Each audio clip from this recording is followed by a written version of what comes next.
네, 안녕하세요. LS증권의 염승환 이사입니다. 최근 저를 사칭하는 여러 유튜브 방송이나 카카오톡 채널들이 상당히 많은데요. 저는 이제 LS증권과 함께하고 있는 이 연불리와 함께 채널에서 공식적으로 방송을 좀 하고 있고, 저를 사칭하거나 돈을 달라고 한다거나 리딩을 원하거나 이런 것들은 다 사기일 가능성이 높기 때문에 여러분들이 각별히 주의를 하셨으면 좋겠습니다. 우리의 등장은 쉽게 뜨거워지는 심장을 지키고 길 잃은 머릿속을 냉철하게 만들 것이다. 투자는 그렇게 차가워야 하니까. 성공 투자를 위한 리딩 솔루션 LS증권. 이곳의 사람들은 말한다. 쉽게 뜨거워지지 말라고. 빨간불일수록 더 차가워지라고. 차가운 고수들의 투자 플랫폼 투혼. 네, 안녕하세요. 염승환 이사입니다. 제가 지금 촬영하고 있는 시간은 2024년 9월 13일이고요. 이제 연휴 앞둔 전날입니다. 금요일인데 아마 여러분들이 연휴 기간에 이 방송을 보게 되실 것 같고, 어쨌든 그 추석 연휴 잘 보내셨으면 좋을 것 같고요. 뭐 연휴 전에 뭐 증시가 뭐 어쨌든 이렇게 썩 좋은 편은 아니었고, 8월부터 시장이 좀 너무 힘들어서 여러분들도 많이 지치셨고, 뭐 여러 문제들이 있었죠. 근데 그런 것들이 좀 이제 추석 연휴 지나고 또 잘 해결이 돼서 좀 좋은 장세가 펼쳐졌으면 하는 그런 좀 마음을 좀 말씀을 드리고 싶고요. 오늘 뭐 해드릴 내용은 뭐 이게 몇 가지 좀 나눠봤어요. 그래서 하루에 다 할 수 있는 내용은 아니어가지고 몇 가지 여러분들이 좀 또 들어보시면, 그러니까 시청해 보시면 좀 좋을 만한 내용들 자료 만들어서 한번 담아봤으니까, 오늘 일단 이제 처음으로 그 AY와 그 중국 디플레 얘기를 좀 해드릴게요. 유럽의 또 자동차 위기, 중국의 이런 이제 공급 강행 이슈가 그냥 우리가 그렇구나가 아니라 좀 상당히 큰 변화고, AI도 요즘에 논란이 많지만 AI가 끝난 건 아니거든요. 그래서 예전에 만들었던 자료나 말씀드렸던 것들 좀 종합을 해가지고 자료를 한번 또 재구성을 해봤으니까, 뭐 여러분들이 뭐 아이디어 또 점검을 한번 해보시면 또 좋지 않을까 해서 자료를 한번 만들어 봤습니다. 그래서 함께 배우기 또 이렇게 좀 약간 특별판으로 만들어 봤으니까요. 자, 한번 시작을 또 해보도록 하겠습니다.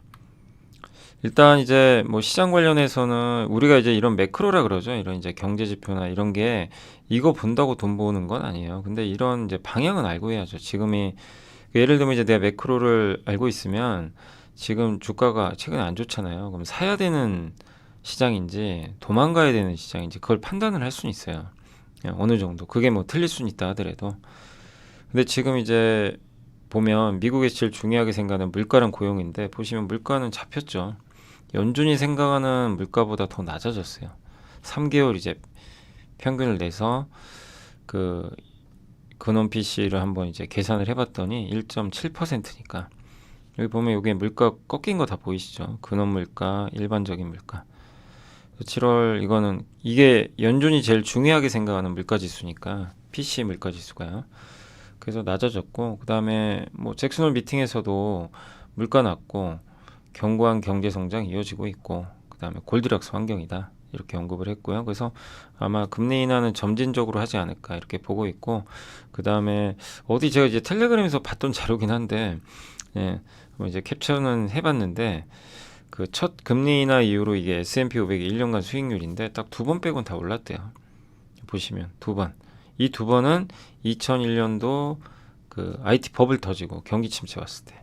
그 다음에 2007년도에는 뭐였죠? 당시에 이제 금융위기가 그 다음에 왔죠. 그래서 당시엔 안 좋을 수밖에 없었죠. 그런 특수한 경우 제외하고, 그러니까 뭐 예를 들면 진짜로 침체가 오거나 위기가 오면 뭐 금리 인하가 무슨 소용입니까? 당연히 빠지죠. 빠지는데 정상적인 경우에서는 대부분 저렇게 1년 후에 수익률이 대부분 좋았습니다. 그리고 지금 이제 최근에 나왔던 이제 뭐 자료 중에 그 연착륙이고, 연착륙 상황에서 연준이 금리 인하를 하면 되게 결과가 좋았어요. 근데 이 에보코 ISI라는 이제 미국의 리서치 기관에서도 거기 회장이 원래 경착륙을 계속 얘기하시던 분이에요. 근데 이분이 갑자기 말을 바꿨어요. 연착륙 같다 자기가 봐도. 10가지 이유를 제시했습니다. 실업급여 청구 건수가 낮고, 그 사람들이 지금 일자리에서 뭐 그러니까 해고가 많이 안 된다는 거죠. 저 급여 청구 건수가 많다는 건 뭐죠? 해고를 많이 당하는 거죠. 내가 자발적으로 퇴직하면 못 받잖아요. 근데 이제 회사가 나를 해고했다. 어떤 이유 때문에 그러면 이제 내가 신청을 할 수가 있는 거죠. 그래서 그리고 두 번째가 경제는 여전히 유동성이 풍부하고 소비자의 순자산 증가하고 있고요. 물가 둔화로 오히려 실질 소득이 증가하고 있다. 그러니까 여러분들이 만약에 아파트 담보대출 금리가 떨어지면 어쨌든 실질 소득은 올라가죠. 그러니까 내야 되는 지출이 주니까 뭐 가처분 소득이 어쨌든 증가하게 되는 거고 견고한 소비자 소득 지표, 기업의 이익도 증가하고 있고 그리고 금리 인하될 가능성이 높죠. 이제 추석 끝나고 바로 아마 금리 인하할 것 같고요. 그리고 단기 금리 많이 꺾였고 주택시장 견고하고 AI 투자 계속 이어지고 이런 걸 종합해 보면 이걸 경착륙으로 보기는 어렵다. 연착륙, 완만하게 경기가 둔화하는 그럴 가능성이 높다 이런 내용이고 그다음에 이제 경기 사이클 지금 중반과 연중 금리 인하 그러니까 지금이에요 딱 지금 상황인데 이런 상황에서 금리 인하를 과거에도 여러 번 한 적이 있거든요. 71년, 84년, 87년, 89년, 95년, 98년 그때 딱 일주일 수익률만 안 좋았어요. 그러니까 막상 연준이 금리 인하했을 때는 좀 빠졌어요. 예. 상승 확률도 67%밖에 안 되는데 한 달 후, 3개월 후, 6개월 후, 9개월 후, 12개월 후 딱 이렇게 봤더니 다 올라갔죠. 그리고 100%다 올랐어요. 그러니까 다 올랐고 얼마 정도 올랐냐의 차이죠. 그래서 1년 후의 수익률은 16.5%나 평균적으로 됐다고 합니다. 물론 이번에도 그렇다는 건 아니에요. 혹시라도 경기 침체가 오거나. 그래서 우리가 이런 걸 왜 보냐면 경기 침체가 아니고 연준 금리 인하는 좋아요. 좋은데 경기 침체만 아니면 주식시장 다 거의 다 올랐어요. 예. 근데 만약에 아까 그 보여드린 것처럼 2007년처럼 2008년에 위기 터졌죠. 그러면 이제 안 맞는 거죠. 그래서 우리가 이제 매크로를 보는 거예요. 문제가 생기나 안 보이나. 근데 지금 봐도 경기에 딱히 문제가 없어요. 예. 큰 문제는 없습니다. 그렇기 때문에 조정이 나오면 비중은 늘릴 수가 있다는 거죠. 예. 그러니까 그런 걸 보고 아 지금은 시장이 만약에 어떤 이유 때문에 흔들린다 그럼 주식을 좀 사도 되겠구나. 이제 그러기 위해서 우리가 이런 걸 보는 거지. 우리가 뭐 시간 들여서 이걸 왜 보겠어요, 그죠? 예, 그 아예 이런 게 필요 없으면 안 보면 되죠. 예, 근데 그건 아니라는 거죠. 그렇게 봐야 예, 우리가 명확하게 투자 전략을 세울 수 있죠. 근데 만약에 정말 침체가 오거나 그러면 오히려 증시가 오를 때 비중을 줄여 나가야 되겠죠. 예, 하락을 계속 대비해야 되겠죠. 근데 이런 것만 봤을 때 아니라는 거죠. 그래서 그걸 좀 먼저 말씀을 드리고 싶고 이것도 이제 이런 그 어느 분이 예전에 그 제가 라이브 할 때 그 매크로 봐도 사실 도움 되는지 모르겠다 이렇게 질문하셔가지고 한번 그 답변을 또 겸사겸사 드린 거니까 참고하시면 되겠고 그 다음에 이제 오늘의 본 주제로 들어가서 반도체 요새 안 좋잖아요. 뭐 정말 안 좋았고 뭐 맨날 얻어 터지고 외국인 끝도 없이 파는데 그러나 반도체가 끝난 건 아닌데 기울기가 꺾였어요. 여기 보시면 메모리 반도체 성장률이 이렇게 쭉 오르다가 꺾였죠. 예, 여기도 꺾이고 낸드도 예, 둘 다 꺾입니다. 역성장이 아니에요. 역성장은 여기가 역성장이죠. 여기 마이너스. 근데 성장률이죠. 주가는 여기가 제일 좋아요. 이렇게 마이너스에서 딱 터닝할 때 역성장인데도. 근데 주가는 이제 이럴 때 부러지죠. 먼저 부러져 버려요. 굉장히 성장률이 높아도 그냥 부러집니다. 그 과정이에요 지금. 근데 그 과정에서 과연 이제 반도체가 다시 역성장으로 가면 회복이 쉽지가 않은데 여기서 돌려준다면 예, 또 올라가는 거죠. 근데 지금은 아직은 명확하지 않다 보니까 그 반도체 가격도 좀 슬로우해지는 것 같고 예. 그래서 수출입은행에서도 나왔던 자료지만 D램 시장 성장률을 더 올렸어요. 낸드랑. 예, 그러니까 반도체 전망은 더 올라갔는데 다만 하반기가 상반기는 좋았는데 하반기는 둔화되고 수요처별로 가격이 차별화될 것 같다. 그러니까 서버는 좋고 모바일과 PC는 안 좋다는 얘기죠. 예. 그러니까 삼성전자 주가 안 좋은 이유가 삼성전자는 그 AI 쪽보다는 전통 메모리 반도체 수요 비중이 큰데 거기가 사람들이 그 스마트폰도 안 사고 노트북도 예상보다 많이 안 사요. AI가 나오는데도. 그러니까 이제 이게 답답한 거죠. 근데 내년에는 더 좀 나아지지 않을까 싶긴 한데 어쨌든 이쪽은 여전히 안 좋고 다만 서버는 좋아요. 서버에 들어가는 게 뭐 HBM이나 고사양 반도체죠.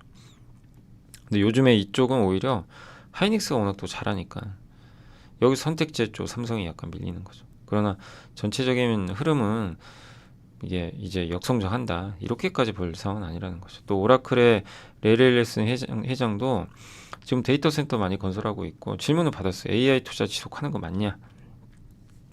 이 게임의 승리를 하려면 1,000억 달러가 된대요. 우리나라 돈으로 130조. 그리고 4, 5년에 걸쳐 투자를 해야 되고 안 그러면 이길 수가 없대요. AI. 그러니까 빅테크만 할 수 있는 거죠. 그래서 5년 이상 아마도 10년 동안 싸워야 할 기술적 우위를 확보하기 위한 지속적인 싸움은 이어질 수밖에 없다. 그래서 커지면 커지지 둔 하나 변화는 없다. AI의 언어 훈련 곧 끝나는 게 아닌가. 이건 이제 그 엔비디아를 겨냥한 말이죠. 이제 엔비디아 칩은 언어 훈련할 때 많이 들어간 칩인데 우리 대학교 갔다고 해서 그러면 취직했으니까 4년 동안 공부하고 뭐 예를 들면 취직을 했잖아요. 예. 그럼 회사에 들어가면 출원 안 하실 겁니까? 이제 이런 거죠. 예. 근데 그건 아니라는 거죠. 예. 그래서 다양한 응용 프로그램들도 계속 나오니까 어쨌든 계속 필요하다라는 그런 의미로 보시면 좋을 것 같습니다. 그러니까 아직 걱정할 단계 아니고요. 그리고 뭐 거품 논쟁 계속 있죠. 이것도 예전에 한번 보여드렸던 그 그래프인데 수익하는데 20년, 예, 요거 컴퓨터, 그 다음에 인터넷, 스마트폰, AI 이 각각 단계가 있는데 이제 2년 지났는데 너무 이제 걱정부터 하는 것 같아요. 그래서 AI 아직 시작도 제대로 안 한 거죠. 어떻게 보면. 예. 그리고 빅테크들의 투자는 점점 늘어나요. 근데 다만 기울기가 꺾여요. 예. 이 증가율이 보이세요? 주가 안 가는 이유가 증가율이 확 올랐죠. 이게 그래프가. 근데 더 올라가죠. 근데 성장률은 꺾이잖아요. 그러니까 저걸 싫어해요. 주식시장은. 주식시장은 저 기울기 꺾이는 걸 되게 싫어합니다. 그래서 빠지는 거예요. 예. 근데 저건 어쩔 수가 없어요. 어떻게 계속 뭐 50% 60% 매년 성장합니까? 그 과도기는 있는데 역성장이 아니라면 뭐 저는 괜찮지 않나 생각을 합니다. 다만 이제 그 과정에서 주가가 좀 조정을 받았고 또 AI 킬러 앱이 언젠가 나오겠죠. 나의 모든 걸 알고 있는 앱이 하나 나올 것 같고 그때가 진짜 대중화 시기 아닌가 보여지고 그리고 여전히 시장에서 AI에 대한 관심이 여전히 뜨겁고요. 예, 무관심이 제일 무서운 거죠. 그래서 아직까지는 거품이라고 보기는 좀 어려울 것 같습니다. 그 젠순왕의 이제 선물이라고 이제 이것도 한번 그때 이제 시황 말씀드릴 때 정리 한번 해서 했던 건데 다시 한번 정리한 거예요. 재정리. 그러니까 젠순왕이 뭐라 그랬죠 이번에? 예, 고객들이 화내고 있다. 수요가 너무 많고 모두 먼저 우리 칩을 갖고 싶어 하는데 우린 줄 수가 없다. 많이. 예, 그래서 우리는 최선의 노력을 다하고 있다. AI 수익화? 클라우드 업체가 1달러를 엔비디아에 쓰면 5달러의 가치의 임대료로 돌아온대요. 그만큼 우리는 고객들의 돈을 벌어주고 있다. 이런 거고 옛날 오래된 컴퓨팅 시스템을 막 케이블로 연결해서 쓰는 것보다 차라리 우리 그 엔비디아 서버가 좀 비싸 보이더라도 그걸 활용해서 서버를 구축하는 게 훨씬 더 싸다. 예. 오히려 범용 시스템을 케이블로 연결해서 막 이것저것 하는 것보다 그게 더 돈이 많이 든다. 효율화를 좀 강조했고 골드만삭스는 엔비디아가 10년간 성장할 것이라고 언급을 했고요. 그 다음에 그 GPU가 CPU를 보완하면 비용은 2배나 늘어요. 그렇지만 시스템 속도가 워낙 빨라지니까 총 비용 절감 효과는 10배다. 그러니까 장기적으로는 효과가 크다는 얘기죠. 마이클 델의 CEO도 이제 언급을 했습니다. AI에 대한 회의론이 지금 거세죠. 근데 이거는 인터넷 처음 나왔을 때랑 거의 흡사하다. 이렇게 좀 언급을 했습니다. 당시에 저도 기억이 나는 것 같아요. 인터넷 처음 나왔을 때 그걸 가지고 이제 그 아마존의 제프 베이조스처럼 정말 사업화해가지고 위대한 기업을 창조시킨 사람도 있지만 어쨌든 당시에 인터넷이 처음 나왔을 때 웹이 나왔을 때 그게 얼마나 우리 삶을 변화시킬지는 누구도 알지 못했죠. 근데 결론적으로 인터넷이 세상을 바꿨고 시간이 걸리긴 했지만 AI도 똑같다는 거죠. AI가 세상을 바꿀 건 명확해요. 한데 그게 당연히 바꾸는데 시간이 걸리는 것 같습니다.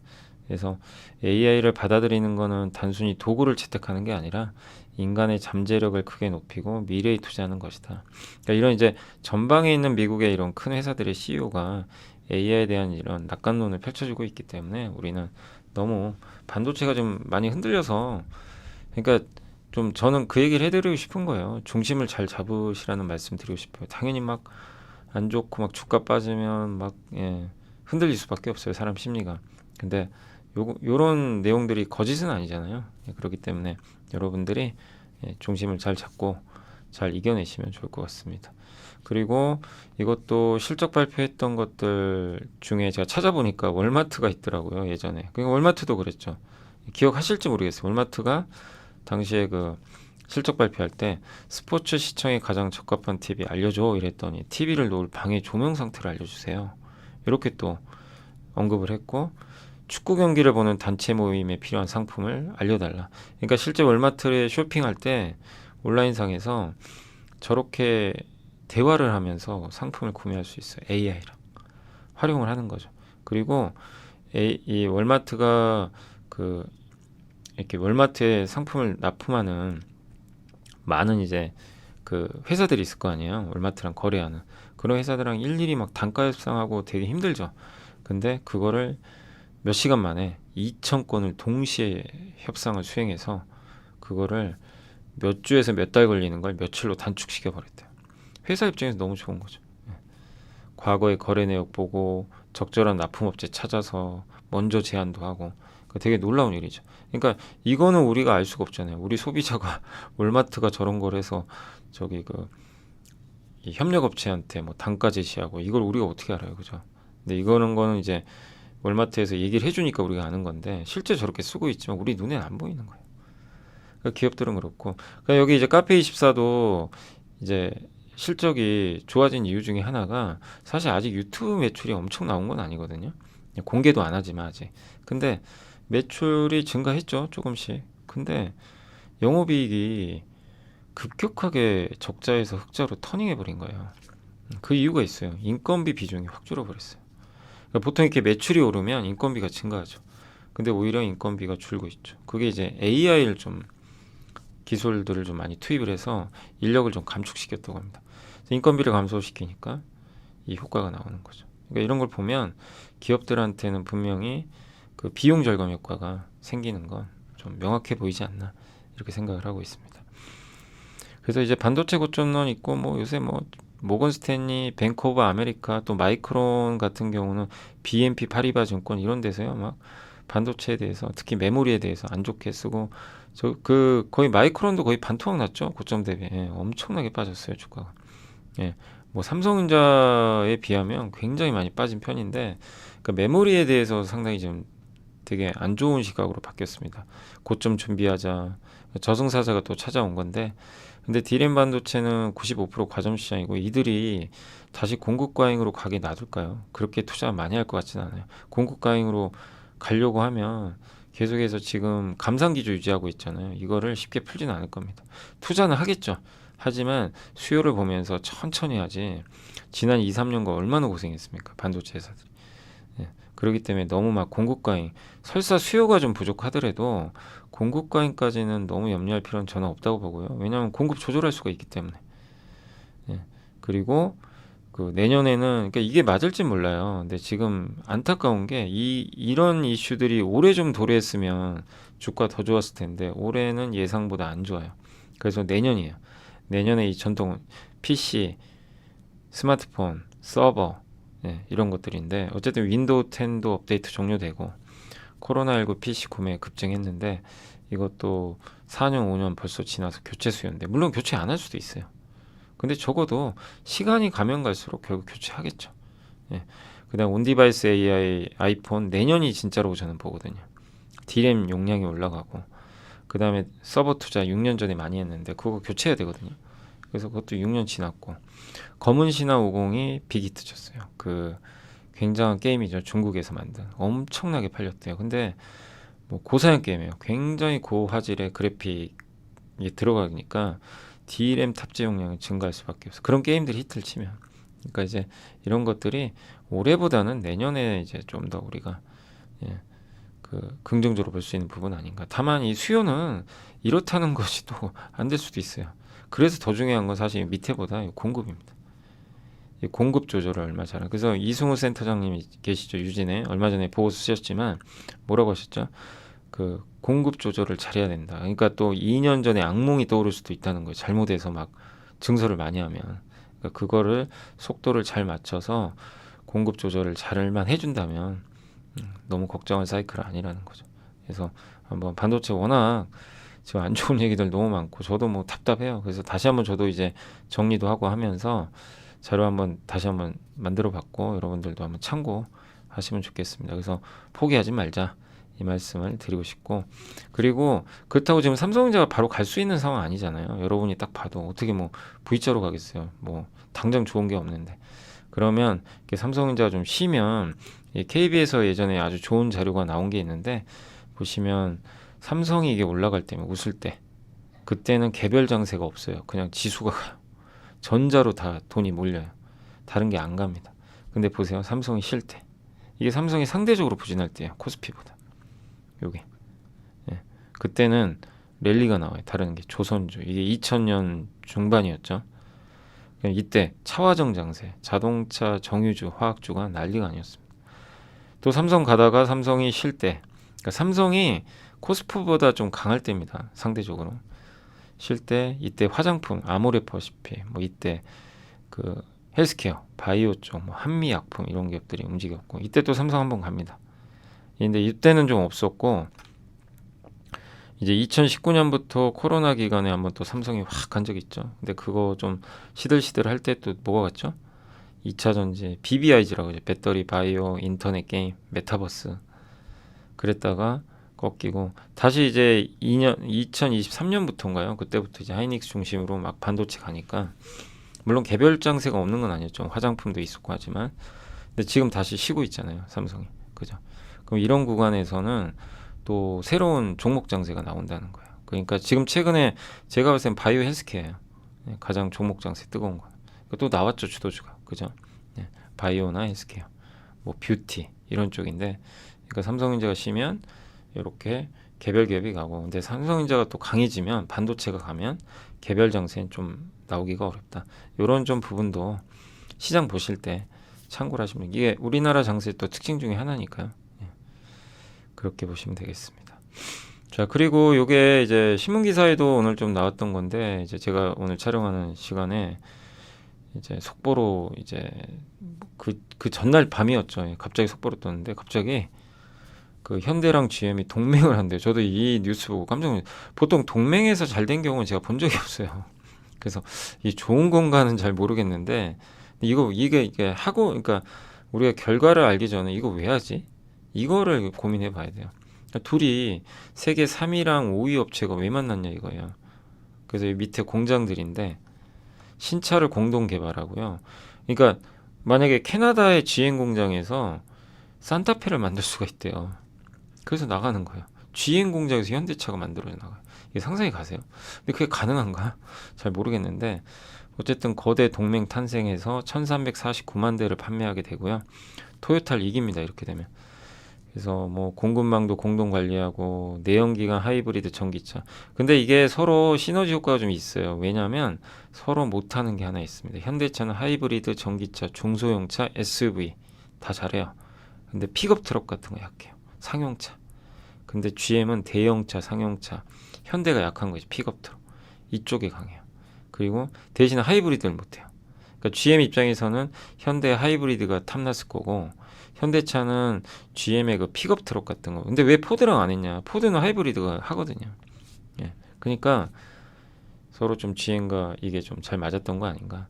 이런 좀 생각도 듭니다. 또 과거에 GM이 뭐 우리나라랑 인연이 있잖아요. 어쨌든 한국에 예전에 GM 대우, 그죠?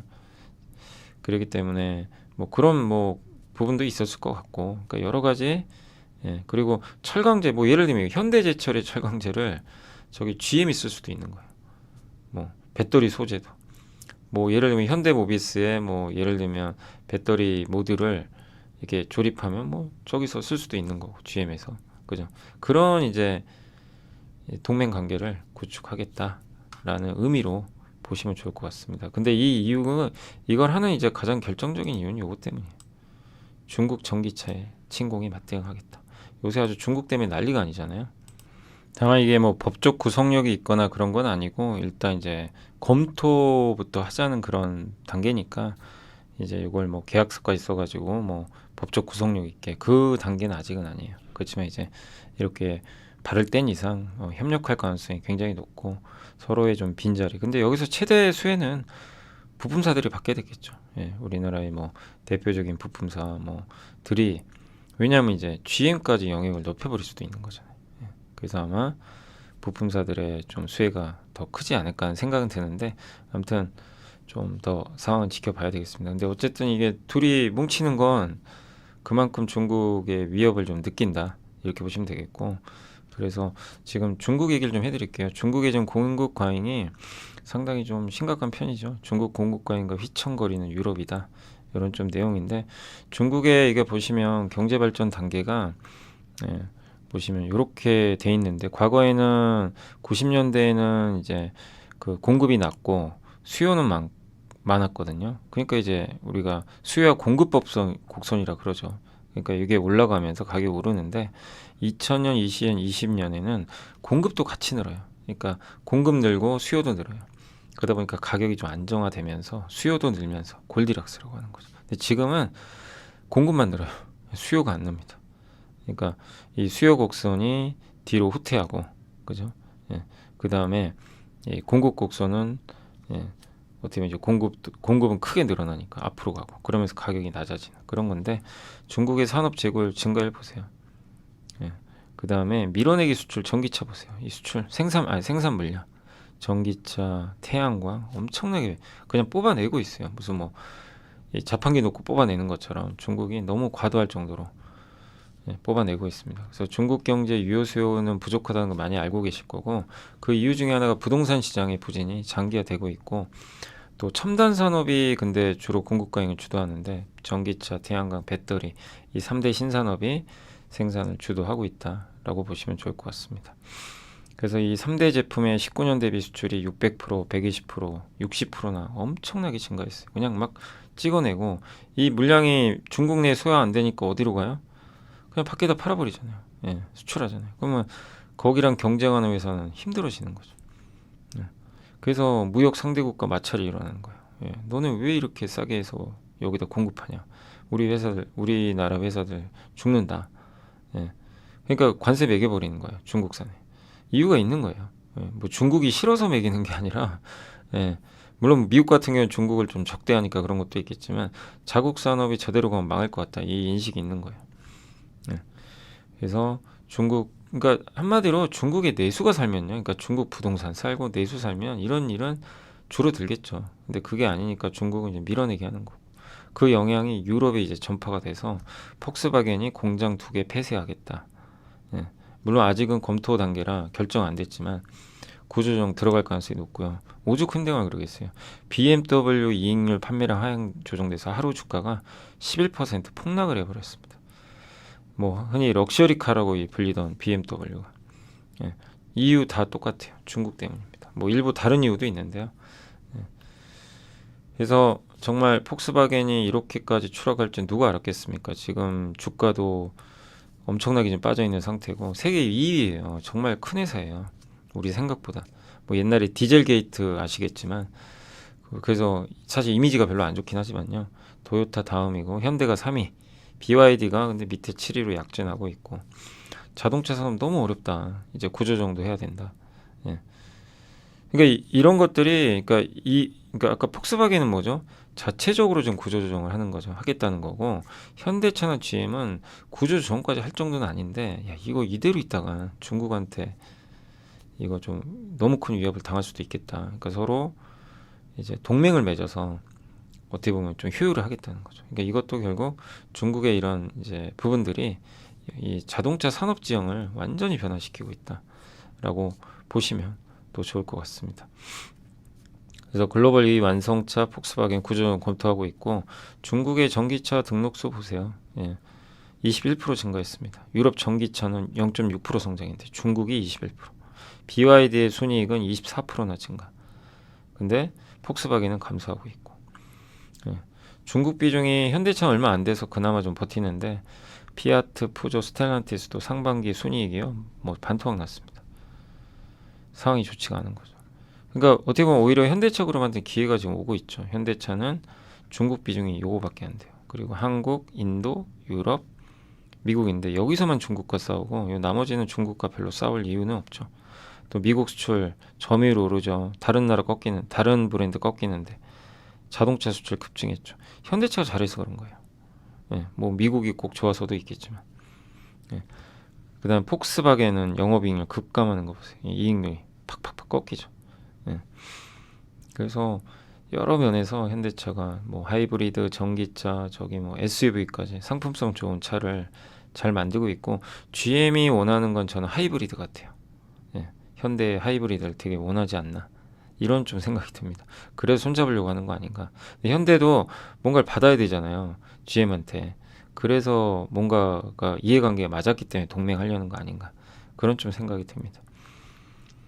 그리고 이거 보시면 중국의 가격 보세요. 무시무시합니다. 중국 브랜드가요. 호주, 뉴질랜드에서 그러니까 중국 외 브랜드예요. 중국. 예. 중국 내에서도 외산 브랜드는 55,000달러 전기차가.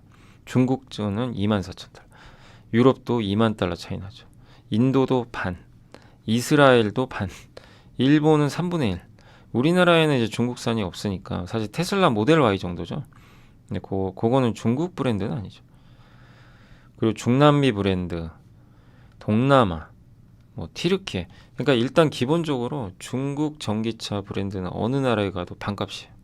이게 상대가 됩니까? 그리고 상반기 글로벌 전기차 판매 순위 보세요. 네. 어느 정도입니까 이게? 엄청난 거죠. BYD가 압도적이에요. 테슬라 반밖에 안 돼요. 테슬라도. 현대가 여기, 기아랑 현대가 여기 있고요. 빨간색이 다 중국 회사들이에요. 예, 무시무시한 거죠. 중국의 물량 공세, 전기차, 유럽 28개국의 전기차 시장에서 중국산 판매 동향인데 요 밑에 있는 게 비중국 브랜드입니다. 위에 있는 게 중국 브랜드예요. 예, 어쨌든 급격히 늘고 있죠. 누가 봐도. 여기 내연기관과 하이브리드 못하니까 거의 이제 내연기관 하이브리드가 합친 건데 늘고 있고 PHEV는 이제 하이브리드랑 좀 반대죠. 이제 배터리가 중심이고 엔진이 그 다음에 보조 역할하는 건데 전체로 따지면 한번 이 전체만 보시면 돼요. 중국 브랜드가 어마어마하게 요 막대기가 훨씬 크죠. 그 중국 전기차 생산 전 세계 전기차의 64.3%를 생산하고요. 수출 대수가 정말 무시무시한 거죠. 수출의 21.3%, 그다음 글로벌 생산 비중은 64%. 그냥 한마디로 그냥 이 자동차 시장도 이제는 중국 때문에 좀 몸살을 앓는 거죠. 너무 싸게 파니까 많이 찍어서 싸게 파니까 중국이 소화를 못하니까 이제 해외로 나오는 그 영향을 누가 받냐? 중국과 가장 경쟁 많이 하는 유럽 국가들. 미국에 수출 못하잖아요. 그러니까 이제 유럽이나 동남아 이런 데서 영향을 받을 수밖에 없는 거죠. 또 중국에 대한 이제 이러다 보니까 견제는 글로벌화하고 있고요. 보시면 지금 이게 반덤핑 조치한 국가들이에요. 이미 중국 거를 이 보라색은. 그리고 신규로 지금 이제 하려는 게시국가 이 녹색입니다. 조사하려고 이런 국가들도 유럽이 많이 포함되어 있죠. 이제 못 살겠다. 그리고 이거는 꼭 자동차나 뭐 이런 일반 제품만 있는 게 아니라 중국에 대한 또 규제 중에 하나가 조선도 들어가 있습니다. 뭐 많이 알려진 내용이지만 중국의 선박 점유율 미친 듯이 오르죠. 우리나라는 이제 반토막 났어요. 중국에 비하면. 미국은 아예 점유율 없고 근데도 미국에서 무역법 301조 조사하겠다. 중국산 선박의 항만료 부과 검토해라. 컨테이너당 50달러. 중국이 2006년부터 10년 동안 조선업을 전략산업으로, 그러니까 중국의 방식은요, 뭘 하나를 전략산업으로 딱 찍어가지고 육성시켜요. 그게 2006년, 10년에 조선이었고, 실제 보조금을 엄청나게 줍니다. 962억 달러의 보조금을 이제 지불한 게 된 거죠. 960억, 우리나라 돈으로 뭐 100조가 넘죠. 100조가 넘는 돈을 보조금을 그냥 살포한 거죠. 점유율이 12.6에서 당시에 35.9로 3배 올랐어요. 10년 만에. 2005년에서 2014년. 조선에서도. 근데 이런 일이 지금 자동차 쪽에도 펼쳐지고 있는 거죠. 그러니까 나만 아는 게 없어요. 반도체만 못하고 있는 거예요. 반도체도 하고 싶지만 미국이 못하게 하니까 뭐 방법이 딱히 없는 거지만. 그래서 중국의 이런 이제 정말 무서운 이제 공습을 우리가 중국이 뭐 저러다 말겠지가 아니라 정말 이건 엄청난 변화 중에 하나거든요. 그래서 여러분들이 이런 부분들 잘 한번 고민해 보시면 좋을 것 같아요.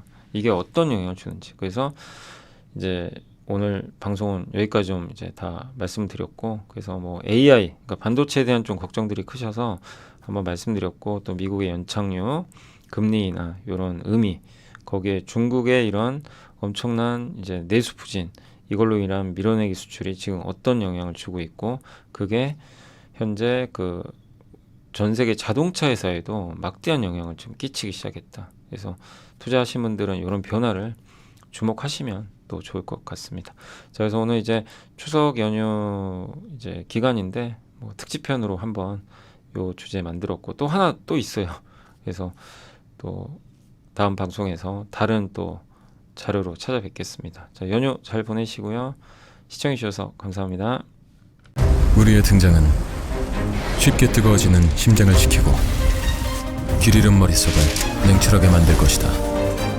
투자는 그렇게 차가워야 하니까. 성공 투자를 위한 리딩 솔루션 에르스증권. 이곳에서 배웠다. 믿음은 상처만 남긴다는 것을. 끝내야 할 때는 차갑게. 차가운 고수들의 투자 플랫폼 투혼.